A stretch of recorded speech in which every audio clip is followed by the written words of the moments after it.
새날이 밝았습니다. 우리 삶에 새해를 향하실 주님을 기대함으로 마음을 열고 잠잠히 말씀 앞에 나아가도록 하겠습니다. 오늘 함께 읽고 묵상할 말씀은 요나서 3장 1절에서 10절 말씀입니다.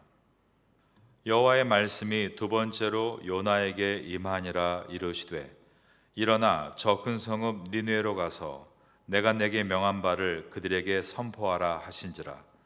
요나가 여호와의 말씀대로 일어나서 니느웨로 가니라. 니느웨는 사흘 동안 걸을 만큼 하나님 앞에 큰 성읍이더라.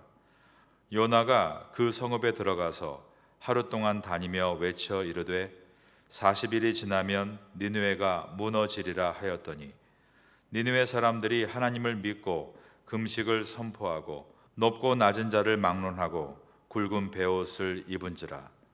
그 일이 니느웨 왕에게 들림에 왕이 보좌에서 일어나 왕복을 벗고 굵은 베옷을 입고 제 위에 앉으니라. 왕과 그의 대신들이 조서를 내려 니느웨에 선포하여 이르되 사람이나 짐승이나 소떼나 양떼나 아무것도 입에 대지 말지니 곧 먹지도 말 것이요 물도 마시지 말 것이며 사람이든지 짐승이든지 다 굵은 베옷을 입을 것이요 힘써 하나님께 부르짖을 것이며 각기 악한 길과 손으로 행한 강포에서 떠날 것이라. 하나님이 뜻을 돌이키시고 그 진노를 그치사 우리가 멸망하지 않게 하시리라. 그렇지 않을 줄을 누가 알겠느냐 한지라. 하나님이 그들이 행한 것 곧 그 악한 길에서 돌이켜 떠난 것을 보시고 하나님이 뜻을 돌이키사 그들에게 내리리라고 말씀하신 재앙을 내리지 아니하시니라. 요나서에는 5개의 로케이션, 즉 장소가 설정이 되어 있습니다. 오늘 본문 말씀은 그 5개의 장소 가운데 4번째에 해당하는 니느웨 성 안에서 일어난 일들을 배경으로 하고 있습니다. 3장 1절과 2절에 보면 요나에게 임한 두 번째 하나님의 계시의 말씀이 기록되어 있습니다. 3장 1절과 2절을 보겠습니다. 여호와의 말씀이 두 번째로 요나에게 임하니라 이르시되 일어나 저 큰 성읍 니느웨로 가서 내가 내게 명한 바를 그들에게 선포하라 하신지라. 큰 풍랑을 만나서 큰 물고기 뱃속까지 들어갔다가 토해져 나온 이 요나는 여호와께서 두 번째로 똑같은 내용입니다. 니느웨로 가서 외치라라고 하시는 이 사명의 말씀을 더 이상은 거역할 수가 없었을 것입니다. 요나는 이 말씀에 순종해서 니느웨로 갔습니다. 그러나 이 순종은 기쁘게 자발적인 순종이 아니라 마지못해 하는 수동적인 순종이었습니다. 요나가 니느웨 성으로 가기를 한사코 거절했던 그 완악함에 대해서 진심으로 회개하고 돌이키는 순종이 아니라 죽기보다 싫은데 어쩔 수 없이 몸만 움직이는 억지로 하는 순종이었던 것입니다.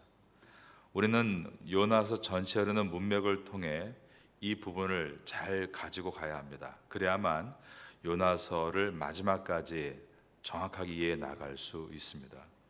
오늘 본문에는 니느웨는 사흘 동안 걸을 만큼 하나님 앞에 큰 성읍이었다라고 되어 있습니다. 3절입니다. 요나가 여호와의 말씀대로 일어나서 니느웨로 가니라. 니느웨는 사흘 동안 걸을 만큼 하나님 앞에 큰 성읍이더라. 고대 사회에서 하루의 걸음은 일반적으로 약 27km를 뜻했습니다. 오늘날도 유튜버들이 우리나라 전국 국토횡단을 한다 그럴 때 보면 얼추 하루에 이 정도의 거리를 걷는 것으로 보입니다. 그렇다면 니느웨 성이 사흘 길이었다는 말은 성읍의 직경이 27km에다가 4일을 곱하면 한 80km 된다 이렇게 계산할 수 있는데 고대 도시 중에 지름이 80km에 이르는 거대한 도시는 존재하지 않았습니다. 이것에 대해서 많은 학자들이 지금까지 연구를 했는데 특별히 보스턴의 고든 코엘 신학교의 더글라스 스튜어트라는 저명한 구약학자 교수가 있는데 그분이 이것을 이렇게 설명합니다. 요나가 니느웨 성을 3일 동안 걸었다는 뜻은 직진으로 걸었다는 뜻이 아니라 3일 동안 집들을 방문하며 하나님의 뜻을 전했다라는 의미다, 이렇게 표현했습니다. 성읍 전체 사람들에게 회개의 메시지를 전달하기 위해서 여러 지역을 다닐 만큼, 꼬박 4일이 걸릴 만큼 니느웨 성은 광대하고 인구의 밀도가 높은 곳이었다라는 설명입니다. 요나가 이곳 니느웨 성에서 전한 메시지는 아주 단순하고 간결합니다. 4절입니다. 요나가 그 성읍에 들어가서 하루 동안 다니며 외쳐 이르되 40일이 지나면 니느웨가 무너지리라 하였더니, 40일이 지나면 니느웨가 무너지리라. 우리 한국말로 5단어인데요, 성경 원어 히브리어로도 5단어로 되어 있습니다. 요나의 메시지가 이것이 전부였다는 사실은 요나의 불성실한 태도와 속마음을 고스란히 반영하고 있다라고 볼 수 있습니다. 요나는 니느웨의 진정한 회개와 부흥의 역사라는 것을 결코 원하지 않았습니다. 그래서 하나님께서 가서 외치라는 명령에 마지못해 억지로 순종을 했지만 메시지를 최소한 간결화시켜서 아주 대충 전하려 하는 심보가 이 속에 깔려 있는 것입니다.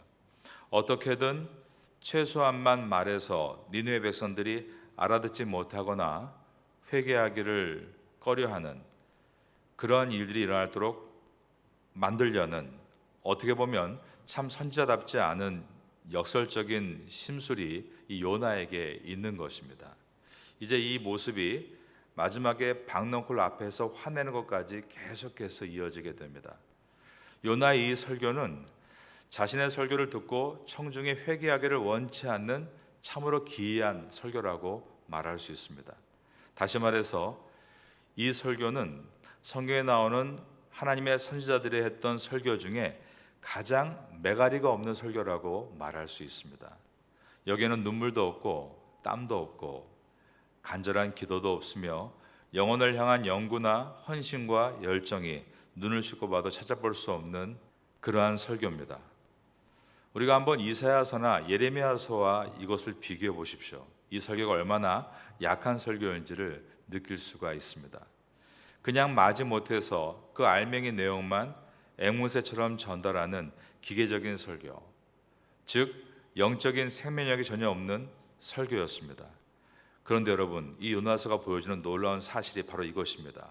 그것은 하나님은 이토록 메마르고 생명 없는 설교로도 그것을 도구 삼아 니느웨 성에서 엄청난 회개 역사를 일으키셨다는 것이 있습니다. 그러므로 하나님의 주권 앞에 설교자는 두렵고 떨림으로 겸손하게 가야 합니다. 사람이 하는 일이 아니기 때문입니다. 그리고 말씀을 듣는 성도 역시 겸손히 낮아진 마음으로 그 말씀에 경청해야 합니다. 사람의 말이 아니기 때문입니다. 구약 성경에서 역사상 가장 전무후무한 회개의 부흥은 바로 이곳 이방 땅인 니느웨 성에서 일어났습니다.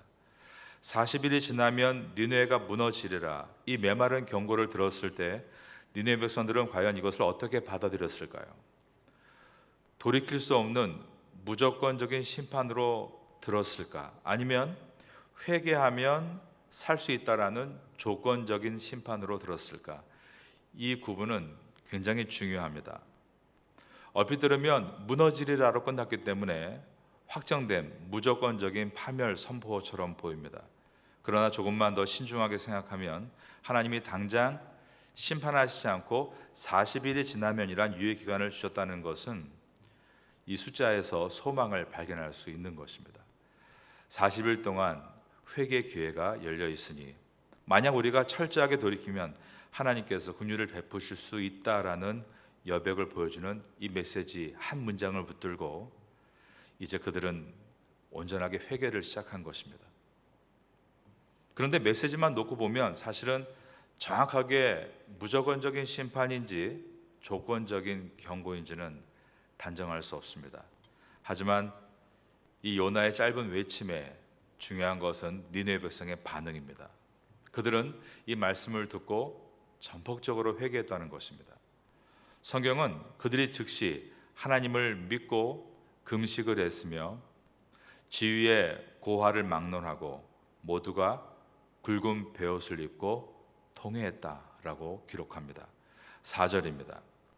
요나가 그 성읍에 들어가서 하루 동안 다니며 외쳐 이르되 40일이 지나면 니느웨가 무너지리라 하였더니 니느웨 사람들이 하나님을 믿고 금식을 선포하고 높고 낮은 자를 막론하고 굵은 베옷을 입은지라.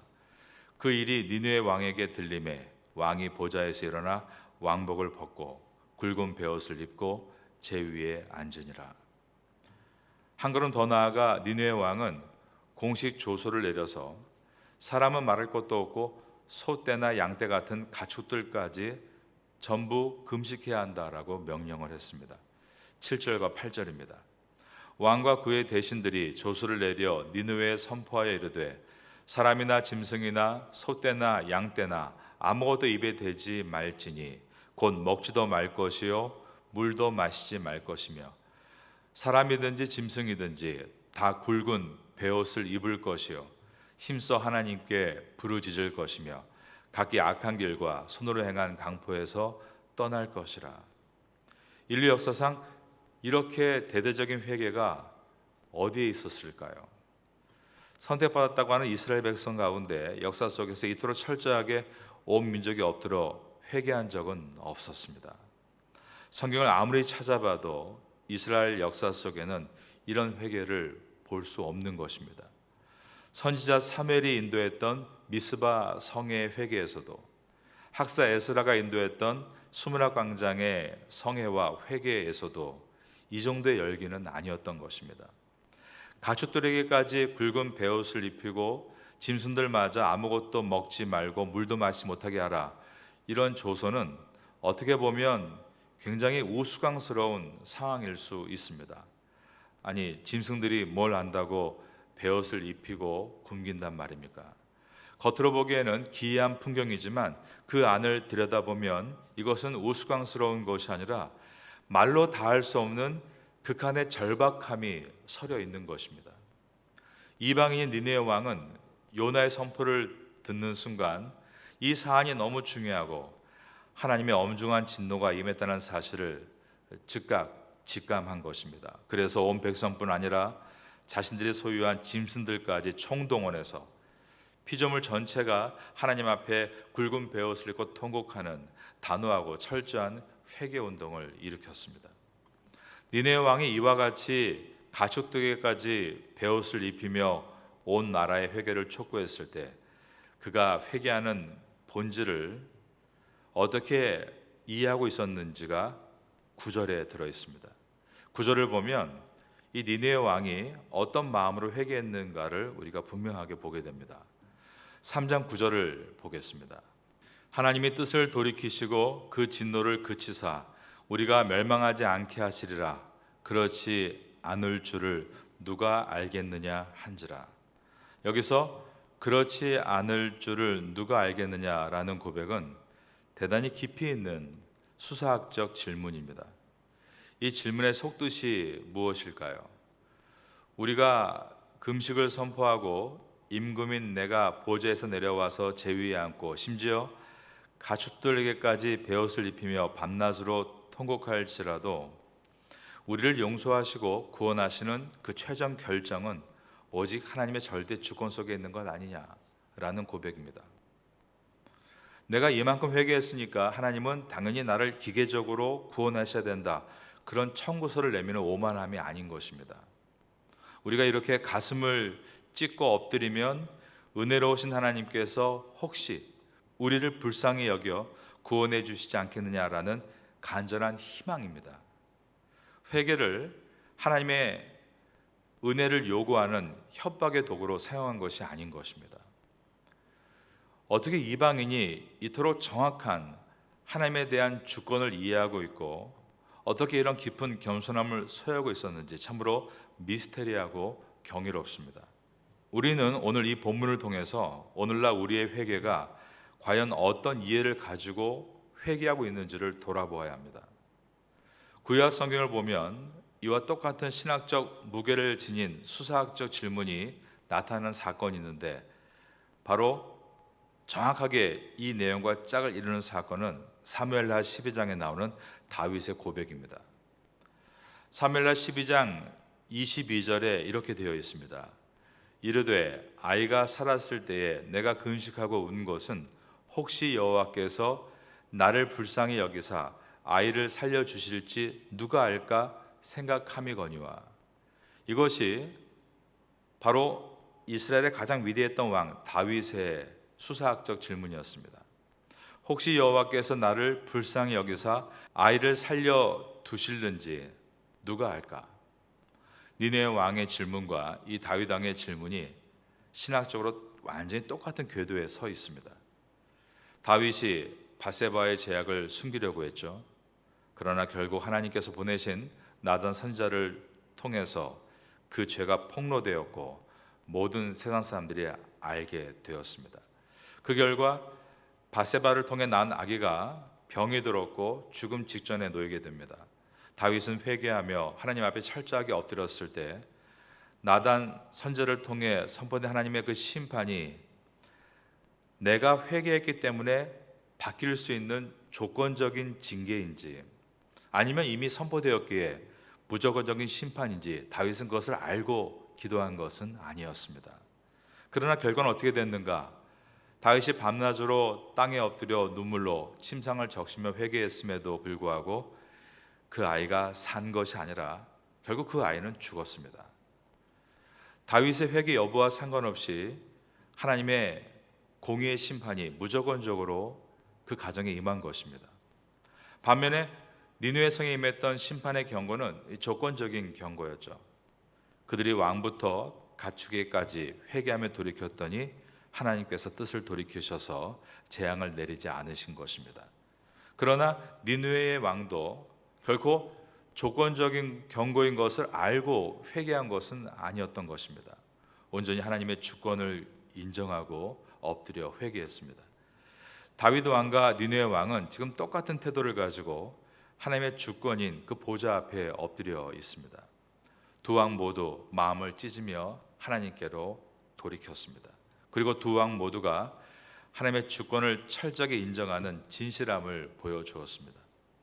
그들의 믿음은 우리가 아무리 마음을 찢고 통회하며 주님께 돌이킬지라도 우리를 구원하시고 은혜를 베푸시는 것은 오직 하나님의 주권에 달려있는 것이다 라는 것이었습니다.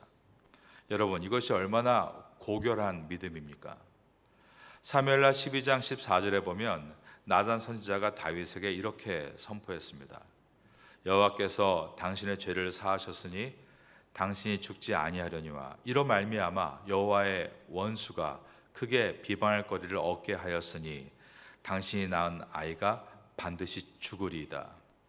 다윗은 이 준엄한 경고를 들었을 때 이것이 회개하면 하나님께서 뜻을 돌이킬 수 있는 것인지 아니면 없는 것인지 그는 알 수가 없었습니다. 그래서 목숨을 걸고 기도합니다.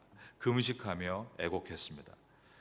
여러분 한번 생각해 보십시오. 자식이 죽어가는데 그 원인이 다름 아닌 나의 죄 때문이라고 하는데 세상에 어떤 아비의 가슴이 찢어지지 않겠습니까? 다윗은 밤새도록 차가운 땅바닥에 엎드려 울부짖습니다. 신하들이 와서 왕의 건강과 국정을 염려하며 억지로 일으켜 세우려고 하는데 다윗은 단호히 거절하고 계속해서 금식하며 하나님께 매달렸습니다. 그렇게 무려 7일을 밤낮으로 금식한 것입니다. 하지만 결국 아이가 죽었습니다. 아이가 죽었을 때 신하들은 다윗 왕이 저렇게까지 간절했는데 이 결과를 들으면 얼마나 절망할까 말을 못하고 전전긍긍하는 것입니다. 왕이 자식이 살았을 때도 저렇게 식음을 전폐했는데 이제 아이가 죽었다는 소식을 들으면 아예 무너지지 않을까 그런 걱정을 한 것입니다. 그런데 다윗이 신하들의 수군거리는 모습을 보고 아이가 죽은 것을 직감합니다. 그런데 다윗의 반응은 신하의 예상과는 다르게 보통 이런 경우 어떻습니까? 제가 뭔가를 기도했는데 막 구했는데 결과가 나오지 않으면 이렇게 말하죠. 내가 이렇게까지 기도했는데 하나님은 내 부모님의 병을 고쳐주지 않았어요. 하나님은 내 사업을 지켜주지 않았어요. 하나님은 내 그 부르짖음에 응답해 주지 않았어요. 나를 그 진급에서 누락시켰어요. 보통 이러면서 하나님을 원망하고 하나님께 책임을 떠넘기고 교회를 떠나는 것입니다. 여러분 주변에 그런 분들을 봤던 기억이 있을 겁니다. 그런데 다윗은 절망하여 자학하거나 하나님을 원망한 것이 아니라 도리어 자리에서 담담히 일어나 몸을 씻습니다. 몸에 기름을 바르고 의복을 깨끗하게 갈아입습니다. 그리고 바로 이어서 여호와 하나님의 전에 들어가서 하나님께 예배를 드립니다. 그리고는 왕궁에 돌아와서 음식을 차리라 명하고 그 음식을 먹고 힘을 내는 것입니다. 신하들은 너무 어리둥절해서 왕에게 물었습니다. 왕이시여, 아이가 살았을 때는 위하여 금식하고 우시더니 죽은 후에는 일어나서 음식을 잡수시니 이 일이 어찌된 일입니까? 여기에서 우리가 다윗을 통해서 또 보게 되는 기도에 대한 분명한 신학을 만나게 됩니다. 다윗이 신하들에게 준엄하게 답변한 것입니다. 내가 금식하고 운 것은 혹시 여호와께서 나를 불쌍히 여기사 아이를 살려두실까 함이었다. 여기에서 다윗이 사용한 이 혹시라는 단어는 우리가 굉장히 깊이 묵상해야 될 부분입니다. 이 혹시는 하나님의 전능하심을 의심하거나 하나님의 사랑을 불신해서 나온 단어가 결코 아닙니다. 이 혹시는 하나님의 절대 주권을 철저하게 인정하는 자만이 들을 수 있는 피조물의 가장 깊은 간절함의 표현입니다. 한번 생각해 보십시오. 다윗이 취한 태도 중에 하나님께서 보실 때 어떤 태도가 가장 하나님 기뻐하실 태도였겠습니까?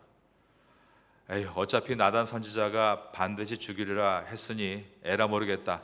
이미 정해진 운명인데 기도하면 뭐하나, 내 마음대로 살겠다.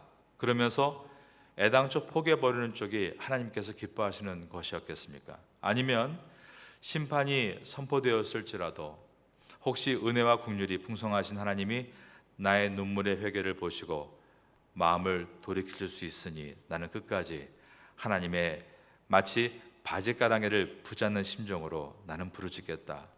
그렇게 간절한 마음으로 나가는 것을 기뻐하셨겠습니까? 당연히 후자입니다. 여기서 우리가 신앙생활에 아주 중요한 본질적인 문제를 보게 됩니다. 목사님, 우리는 기도를 언제까지 해야 합니까? 이런 질문을 합니다. 정답은 오직 하나입니다. 하나님의 뜻이 분명하게 나타날 때까지 기도하는 것입니다. 예수도 하나님의 뜻이지만 노도 하나님의 뜻입니다. 다윗에게 있어서 하나님의 최종적인 뜻은 아이가 죽는 것으로 나타났습니다. 다윗은 그 뜻이 현실로 분명하게 나타날 때까지 최선을 다했고, 일단 주님의 뜻으로 죽음이 명확하게 들어왔을 때 그는 의복을 갈아입고 주님의 뜻을 온전히 수용하면서 음식을 먹었습니다. 내가 원하는 대로 되든 되지 않든 하나님의 뜻이 현실로 선명해질 때까지 끈기 있게 매달리는 기도, 바로 이것이 기도의 정의입니다. 우리에게는 이처럼 간절하면서도 끝까지 인내하는 기도의 근력을 계속 키워나가야 됩니다. 저 여러분에게 이런 기도의 야성이 다시 일어날 수 있게 되기를 예수님의 이름으로 축원합니다. 하나님은 우리가 원하는 바를 눈물로 간절히 간구하기를 원하십니다. 그러나 동시에 내 뜻과 다르게 하나님의 뜻이 결정되었을 때 그것을 믿음으로 온전히 수용하고 받아들이는 성숙한 믿음을 원하십니다. 자식이 죽었음에도 불구하고 다윗의 심령 중심에는 평안함이 요동치지 않고 계속 살아 있었습니다. 왜냐하면 아이의 생명과 영혼을 다스리는 분은 하나님이심을 그는 철저하게 신뢰했기 때문입니다. 이것이 진정한 크리스찬이고 이것이 우리가 되어가야 할 모습입니다. 우리가 하나님 앞에서 회개하는 본질적인 목적은 회개라는 그런 종교의 수단을 가지고 내가 만나는 문제를 해결해 보겠다, 그것을 위해서 회개를 사용하겠다, 이것은 정말로 불행하고 슬픈 일입니다. 회개의 진짜 목적은 죄에서 돌이켜서 하나님께로 방향을 바꾸는 것에 있어야 합니다. 신학 용어 중에 페릭스 쿨파라는 라틴어가 있는데요. 우리가 알고 있는 4세기의 성자라 불렸던 어거스틴은 자기의 참회록을 기록하면서 어떤 죄를 만나면 오 해피신, 오 복된 죄여, 이러한 표현을 한 것입니다. 역설적이죠. 죄를 발견하고 왜 행복해합니까? 이것은 죄를 짓는 행위 자체를 행복하다, 그런 방종의 선언이 결코 아닙니다. 내 어두움과 추악한 죄악을 하나님의 거룩한 말씀에 비답해 놓고 기도할 때 그 죄가 발견되는 것이 오히려 나에게 엄청난 축복이다라는 고백입니다. 요나 선지자는 자신의 물고기 뱃속에서 있었던 진정한 회개가 없는 거짓 기도와 큰 성 니느웨 왕이 했던 진정한 회개가 있는 참된 기도를 의도적으로 그가 대조시키며 풀어가고 있습니다. 요나서의 저자가 요나라는 것입니다. 저는 그래서 이 요나를 사랑하지 않을 수가 없습니다. 요나, 어저께 설교했지만 콤마를 찍으면 나이기 때문입니다. 요나가 만일 이 얘기를 하지 않았다면 아무도 모를 얘기를 이렇게 자세히 기록하고 있는 이유는 이것이 요나의 참회록이기 때문입니다. 내가 몰랐던 나의 죄를 이번 여행을 통해 깨닫게 되었습니다. 내가 얼마나 사랑이 없던 선지자였던지, 내가 얼마나 교만한 사람이었던지, 내가 얼마나 기계적으로 설교를 하는 사람이었던지를 그는 깨닫게 되었습니다. 그리고 정말 내가 아닌 타인에게서도 엄청난 좋은 은혜와 모범을 볼 수 있다는 것을 알게 되는 넓은 마음을 갖게 된 것입니다. 바로 이러한 요나가 있다는 것은 그 다음의 미래와 다음 세대의 희망을 보여줍니다. 우리도 시간이 지나면서 점점 딱딱하게 굳어지는 종교인이 아니라 시간이 지나면 지날수록 요나와 같이 진정한 사랑과 하나님의 자비와 긍휼을 가지고 타인을 대할 수 있는 그런 부드럽고 넓은 신앙이 된다면 이 파타야 땅은 아름다운 땅으로 변하게 될 줄로 믿습니다. 요나서를 지나며 이 은혜를 만나는 우리 모두가 될 수 있기를 예수님의 이름으로 축원합니다.